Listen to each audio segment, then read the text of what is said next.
Mayanglambam Rishikanta SINGH Meehat Asi Khwaidagi PAANGDABA AMASUNG SHARAMCHAT ki THOUWONGNI HAINA SHIV Sena Manipur Pradesh ki Maikeidagi Phongdorakli SHIV Sena Manipur Pradesh Manipur State Coordinator Nongmaitem Sanjoy Mitei na khudek biduna thadorakpa cherolamada Meehat Asi gi thamoi kairaba video adubu social media da upload tawduna Mitei SINGH khangbagi emotion amasung sentiment bu atamnana paiduna sanana ba hotnariba asisu Meehat Asi bu chathariba phurup asigi chawkhattaba adu uthokpani Manipur da thokliba irang asi lengakna thamoi sengna loisinaba hotnadabagi mami irang asi hek hurakpadagi adum miyamna uduna lakli irang asida haktheng nariba phurup anigi manungda phurup amabuna yachal laktuna thamlaga atopa phurup amana hui angauba kaithel da thadokpagum thambada lengakna ningaidana yengduna leiri asigumba yonglei melei naiba lengak mawong asina Manipur bu ani thokna khaidok labra natraga atamnana khaidokna bo hotnaribra haibasi haiman ba thokloi asigumba phibam asida party gi natraga masa masa gi rajniti gi khudong chaba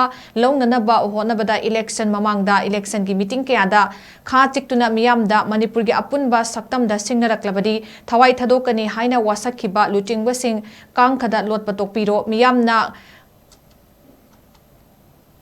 Nongsani kaini haina khallaga thajana adom bo mihut oina thagat kibani bora uchi ni khallaga bot kahan kibanati haiba wafam thamki loinana victim gi family na phongdokpagi matung ina Meehat asida lawtuna ba manbagi mawong suba fangi maramasina mari leinaba singna akaknaba matamgi manungda Meehat asida chenaba pupnamak phaduna logi matung ina cherak pigedabani Meehat asida chenade haina sengdorakliba kuki gi lal hawlup singna su makoina tasengna chenadaba oirabadi Meehat asida chenaba sing athubada puthoklaga Manipur gi miyam khangna cherak pigedabani haina chiro lasina makhatari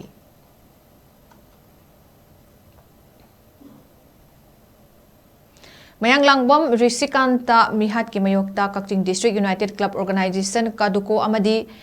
Kukhampal tu Kakching District na sinduna ngasi lamjawda wakat mifam chathakre wakat mifam atuda sarukya kibi kunaikan bamara pai bilu Kakching District General Secretary RK Lakshmi Devi na hai lengak na ing tapa hanjile haina tatana lauri adubu security personnel lising ni fuhena mathau tawduna lairabasu chingi lamsingda kuki khutlai paiba singna khulai pairaka phongna chatli amadi miyoi kya tatana yamna tamthin hali thawong sing asi Bharat Sarkar na aikoi masen nungsinada na basilakpa lalong amani haina lauroidaba laite maramasena asigumba thawong asi makhatana thokan bigen haiba wafam thamlaki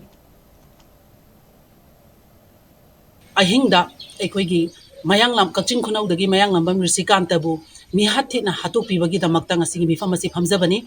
aduga masigi makha tarakpada Kakching district asida leiriba ekoigi Kakching District United Club Organization amadi Khugampal anina sinjaduna ngasigi sit in process asi ekoi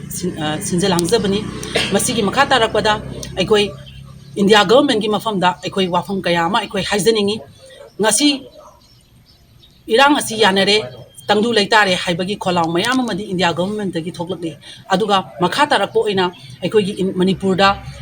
listing nipu henba security personnel sing deploy toroga leiriba mafam masida adusu mentally hill based area da kuki militants armed militants sing asina ekoi freely movement tawrakanda ngasigi mafam kayada ekoi Meehat tawrakpa aduga mi report nairakanda video viral orakanda ekoi masengi marakta nusi sanadaba gi thawong divisive policy India government na silakpasa masi ekoi khudakta lepiu haidana India government ekoi haijaning aduga makha tarakpada masigi ekoi gi chamjaraba micham kaya ekoi gi masagi maramda chasaba matamda